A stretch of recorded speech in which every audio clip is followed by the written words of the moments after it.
And the day came where the risk to remain tight in a bud was more painful than the risk it took to bloom. Hello and welcome to the Patience to Prosperity podcast, where we learn how to act in opposition of our limiting beliefs in order to reach our fullest potential. In season 1 of the Patience to Prosperity podcast, it will be centered around the theme of planting the seed.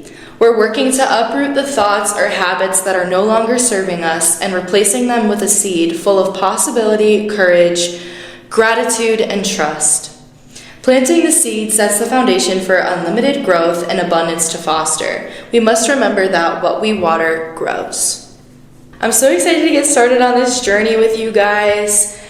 I really want to make this podcast a safe place for people to feel seen and heard and truly just be able to express themselves freely without judgment.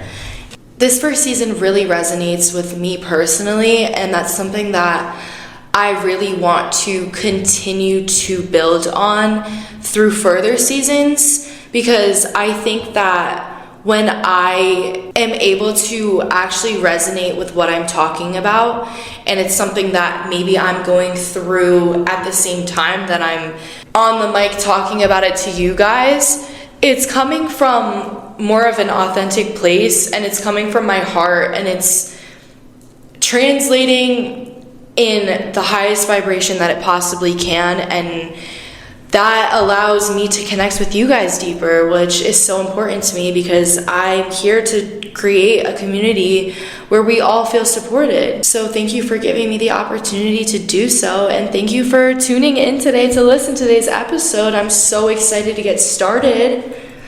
So today's concept, we're going to be talking about what you water grows. So obviously this season is tailored around this naturistic aspect of life. I'm going to be talking about plants a lot, and you might get sick of it, but talking in metaphors is one of the only ways that has helped me actually be able to contextualize concepts in my life and really look at things from a different perspective. So symbolizing human beings with plants and how their growth is similar is just something that I feel like makes a lot of sense in my head, so I thought would make sense to others too. So I hope you guys really enjoy this season and you can get a lot out of it. Please share these episodes with anyone that you may think needs to hear them as well, or would just enjoy them in general. Because even if someone has heard something twice, it can't hurt to hear it again. And that's something that I actually want to hit on before we start today's episode and dive in deeper. I will say things in my podcast multiple times, and I will be completely aware that I'm saying them multiple times, because you need to hear things a few times for it to actually stick. And sometimes we hear things at times where we don't know how to completely internalize it in the way that we're supposed to. But when we hear them a second time, we're able to really resonate with that concept that's coming in, that download that is coming in, because we're at a different point in our life. So I just want to say now that I probably will say things a few times, maybe repeat things through episodes, and it's literally a psychologically proven point that we remember things more when we hear them more often. So don't get too annoyed with me. But anyways, I'm just going to dive into today's episode. I'm talking too much, but as it is the beginning of this podcast, I want to kind of just build a foundation with you guys, because you know, this community means a lot to me, and it's something that I don't take for granted at all. And I'm so grateful to have the experience to sit on this podcast and for actual human beings to be on the other end when I publish. So just thank you so much for tuning in. I'm so grateful for you. Without further ado, let's get into today's episode. So the concept of what you water grows. So what this means in simple terms is that the more energy we pour into things, the more they will foster. So the first concept that I think plays along with this is realizing that there is no easy way out in life, and the only way out is through. You're never going to get past whatever is keeping you stagnant right now or holding you back from your truest potential by suppressing it and avoiding it. That is never ever going to work. It's only going to make your pain surface more. So you've probably heard this before, but I just found this so incredibly liberating the first time that I read it online, so I had to share it here. It's this concept that marriage is hard, divorce is hard, choose your hard. Obesity is hard, being fit is hard, choose your hard. Being in debt is hard, but being financially disciplined is hard, choose your hard.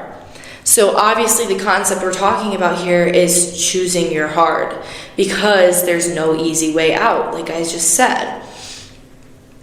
So in order to do so, in order to choose our hard, we have to come clear with what we truly value in every aspect of our lives, because then we can make choices that will lead to our highest selves. And I want to just briefly know what I mean by highest selves, because that's something that I will continuously bring up throughout this entire podcast, because it's inevitably the biggest part of our healing journey, because obviously we're trying to heal towards something higher.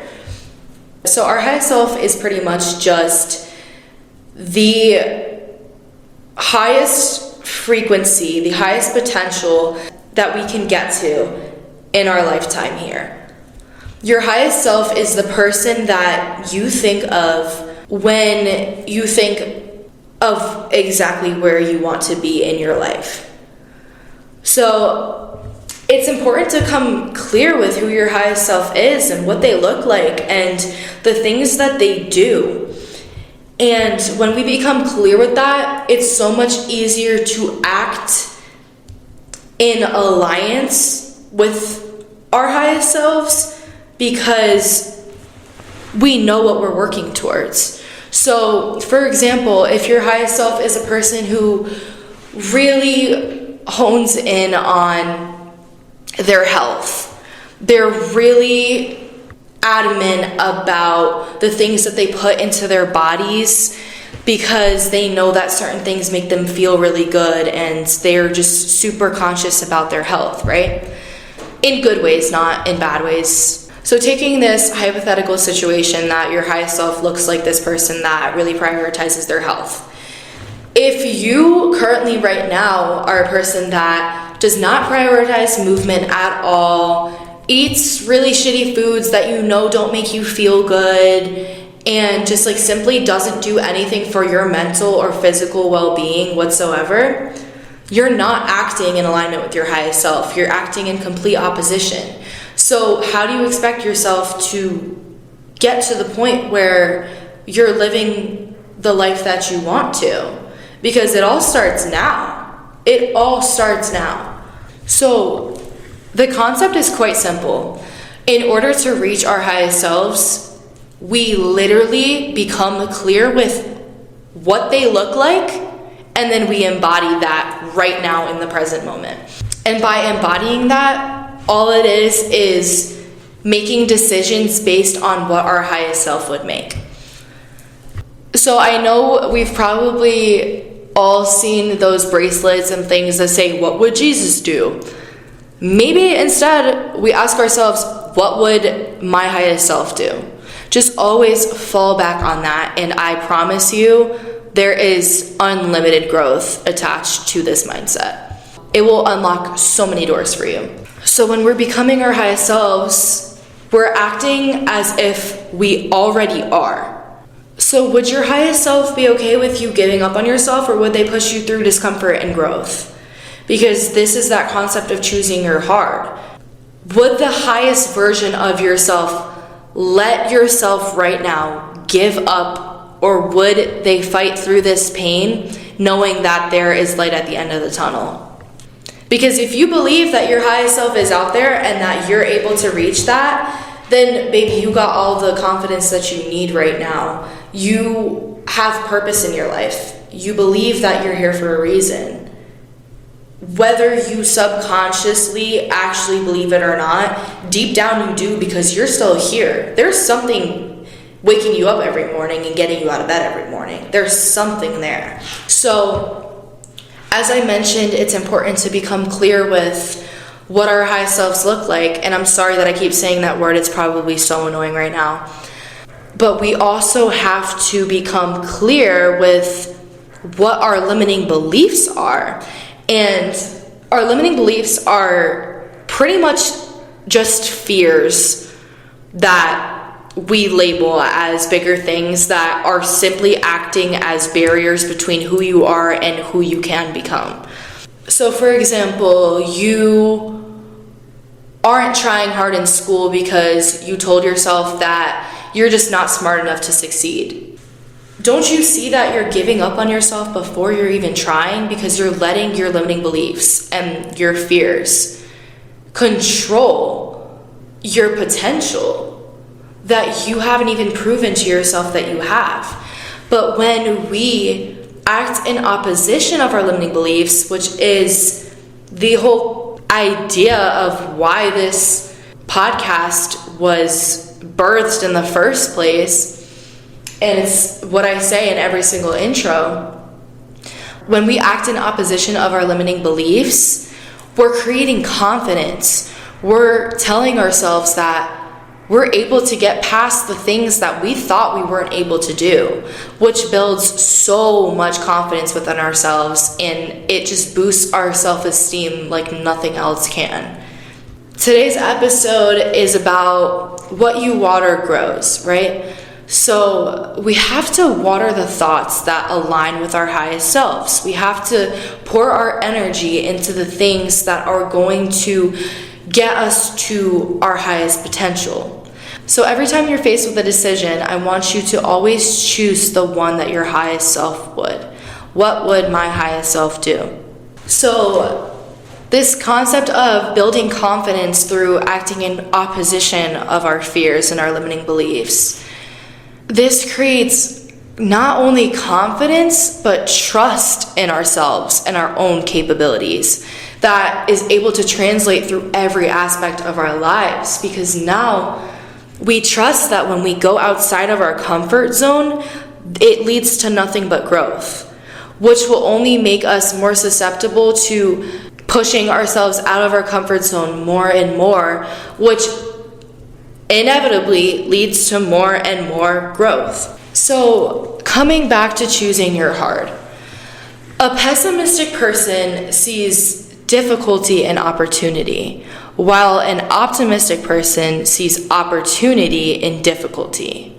When we are faced with an opportunity and we're letting our minds falter to our limiting beliefs and tell ourselves it's too hard, it's going to be too hard, it's not worth it, it's not meant for us because it's hard, we're already giving up on ourselves from the start. We're already entering this new space with low self-esteem and a lack of trust within ourselves.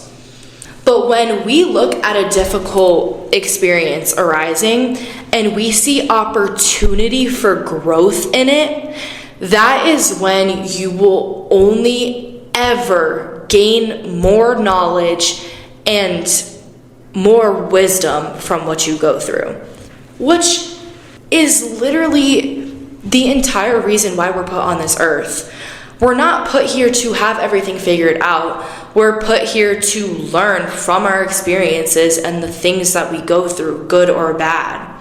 But we have to understand that when we suppress our emotions and we try to avoid the things that we're going through, they're only ever going to keep coming up through different aspects of our life. And this brings me to the second concept I want to talk about today, which is what we resist persists. So if we continue to suppress the negative thoughts and distract ourselves, our thoughts are going to haunt us through everything that we do. We sometimes wonder why we continuously are being shown the same experiences over and over again. And we ask ourselves, why do we have to keep learning this lesson over and over again? And the answer is simple. It's because we didn't actually learn our lesson.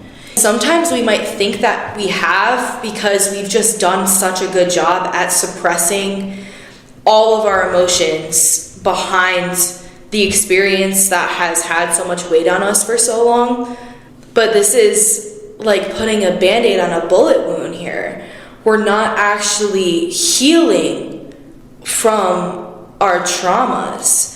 And it's only going to make that wound keep opening up and getting more infected. And we're only hurting ourselves by not taking the proper measures of stitching up that wound correctly and cleaning it out with antibacterial and whatever we need to do. Instead, we're just putting this Band-Aid on it because we hope that that will get the job done and we can just move on from it and act like it didn't happen. So when we embrace our thoughts by recognizing that they came through and trying our best to replace them with positive, reassuring thoughts, then we're working to dissolve the thoughts that are no longer serving us, rather than suppressing them and keeping them longer than they actually need to be there in order for us to learn our lesson. So like I said, we have to recognize the thoughts that are coming through, right? And this can be hard, especially from the very beginning when these thoughts have been going through our head so frequently and so rapidly that we just start to believe these things and they just become part of our moral scope. It's really hard to actually recognize that these thoughts are not our own and that we weren't born with these thoughts. They fostered from an experience that we went through that led us to believe that they were true. But when we avoid these thoughts instead of being curious with them, we're choosing to let ourselves drown in the pain and the sorrow. And sometimes it can be easier to sit in the pity that comes with feeling super low and feeling stagnant.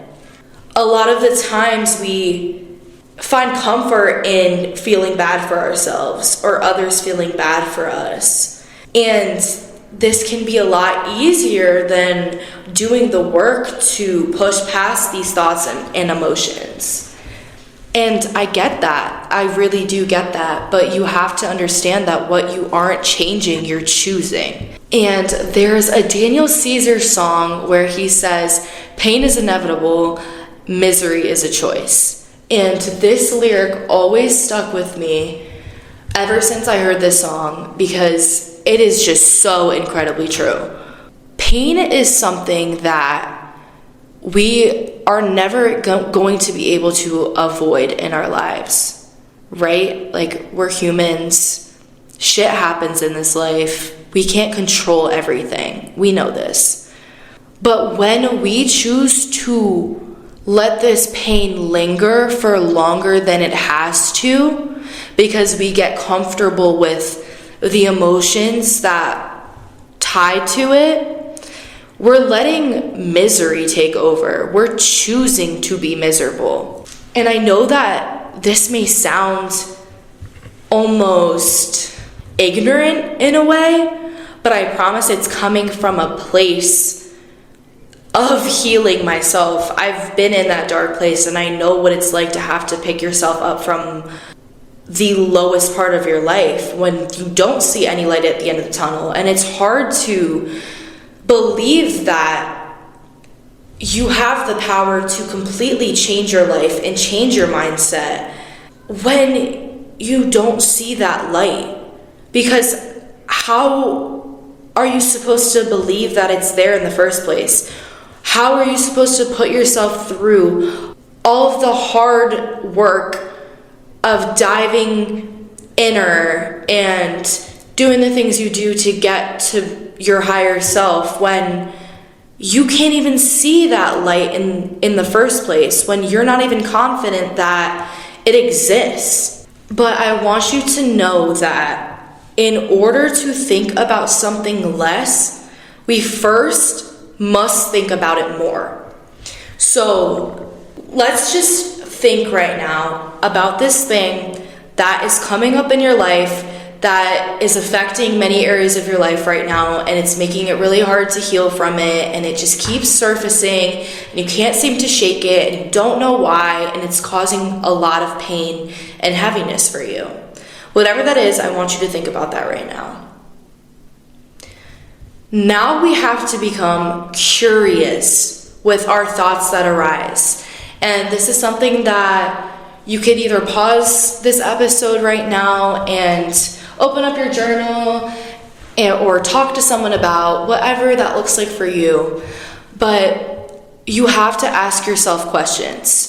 You have to realize what thoughts are coming through, what you're telling yourself all the time, and become curious with them, because you'll start to realize that a lot of the times the things that you're telling yourself, you don't actually believe to your core. You've just created this automatic response of belief to these thoughts because you've let them come through time and time again.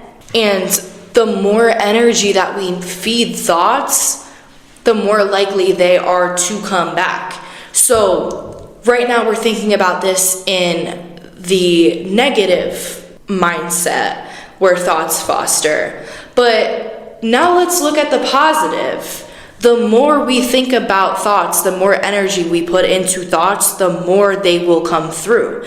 So if we have had these negative thoughts for so long and they are able to overpower our emotions so much, why would it not be possible for this to have a positive reaction to us when we let positive thoughts foster and we let positive thoughts take over our emotions? And I know it's really hard to completely shift mindsets from a really negative, pessimistic state to a really positive outlook on life. Trust me, I know that. But that's why I'm here, and that's why I created this podcast, because I want to be an ear for you guys, and I want you guys to be able to listen to every episode, and if you just get one thing from it, that will make my entire day. That will bring me so much purpose and fulfillment with what I'm doing. So we know that it's difficult to shift our mindsets, right? But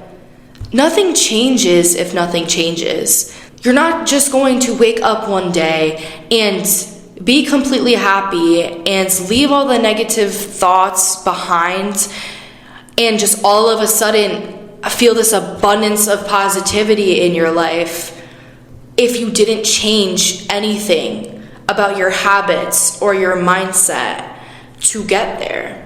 But that's what's so incredibly beautiful about being a human, is that we actually psychologically have the power to change our thoughts with neuroplasticity. Our brains are neuroplastic, and that's a concept I'm going to talk about in our third concept before I wrap this one up, but just hold on to that.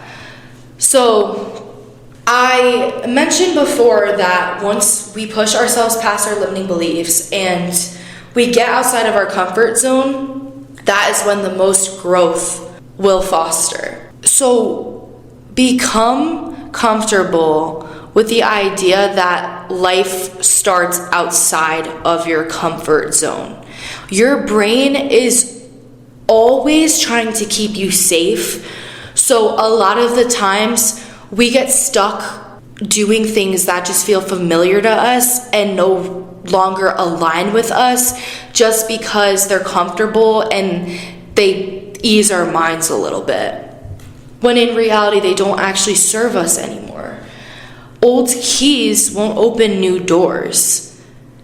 Old habits are not going to translate into the new opportunities that we're given into our lives a lot of the time, because maybe they served us at one point of our life, but we're not the same person that we were back then, and we're constantly changing. So we can't fall back onto old patterns and habits just because they're familiar to us. This is only stunting our growth. So going into the last concept of today's episode, I want to talk about the power of positive self-talk. And I know this is something that we're probably tired of hearing, because everyone says, like, the things that you tell yourself are so important. But it's true, because we believe everything that we tell ourselves. Our self-talk dictates our confidence and capability that we believe we have in order to reach our fullest potential. Think about any time that you've had to endure a really taxing physical experience, whether it be on a sports team growing up or in the gym, lifting, running, whatever it might be. Say you had to run 3 miles at a certain speed or timing or something. Think about the things that you had to tell yourself before enduring that experience. Think about how much harder it made running those 3 miles if all of your thoughts were negative, telling yourself that you were not able to get through it, that you did not have the strength and the endurance to push through those last 2 miles. When we think about sports teams growing up, there's a reason why we have extra players on the field, and it's not necessarily just that someone's going to get hurt and they need to fill their spot. We need cheerleaders on the side of the field, because a lot of the times it's easy to get into our own heads, and when our negative self-talk takes over, it overpowers our physical bodies. We're not going to be able to perform to our highest potential if the thoughts in our head are only negative and discouraging. We have to be our biggest cheerleaders, because we're not always going to have those people on the sidelines cheering us on. It has to come from within. That's the only way that it will stay its course over your whole life. And that's not to say that negative thoughts will never come in, but when we learn to create this positive self-talk and this positive mindset, these negative thoughts will start to dissipate more. And when they do arise, because it is inevitable that as humans we will have negative thoughts sometimes, but when they do arise, it's going to be so much easier to check ourselves and completely redirect our minds and remind ourselves of our beliefs, remind ourselves of who our highest selves are and what our highest selves would tell ourselves in that moment. Sorry, I just said selves like 40 times. I wanted to add just a cute little story about what my professor told us in class one day. He said that he asked his sister what her tactic was in growing such beautiful plants in her garden. And she told him that she verbally speaks loving words to her plants. This is how she grew her garden. She verbally, audibly speaks out loud to her plants to help them grow. And I mentioned before how human beings are a lot similar to plants in the way that we grow. Think of our roots deep in the ground as all of our past experiences that are shaping us. Our roots are the things that we fall back on that make us who we are, but we have to make sure that those roots are healthy in order to create a stable stem for us to then blossom. So, understanding that we believe what we tell ourselves. When we speak to ourselves in loving ways, our body literally reciprocates that. And I promise you this, I'm living proof of this. When we do things out of hate for ourselves, our body pushes that hate to the surface until we learn that it doesn't work anymore, and until we have absolutely no other choice but to heal it and grow from it. So that's why we're always wondering, when we're in this negative headspace, why are my thoughts so controlling? Why do they keep just coming up over and over again? Like, why is my brain torturing me? It's because we're not putting in the work to heal these thoughts. They're not just going to go away on their own. We have to recognize them, become curious with them, and then replace them with positive thoughts that we believe, and continue to retell ourselves these things over and over again until we believe them. It's this idea of faking it until you make it. You have to continue to tell yourself things over and over again until you believe them. And I know a lot of the times this can feel so taxing and so draining, but you're eventually going to believe it. Because going back to this understanding of neuroplasticity in our brains, it's the ability of our neural networks in the brain to change through growth and reorganization, which in other words means that we have the power to change the way our brain functions. So every time that a thought comes through, the more that we think it, we believe it more, because these neurons are developing in our brains. So, by changing our mindset, we have to replace these negative thoughts when they come through with a positive one, so that we're working to kill off those neurons that are tied to those negative thoughts, and to build new neurons full of these positive thoughts. The more positive thoughts that we are able to grow, the more and more that will come in, until we're just in this positive mindset that we never thought we would be able to get to before. Just understand that this concept itself, it takes some time. You know, I think it takes like 3 months in order to completely kill off that neuron and replace it with a new one.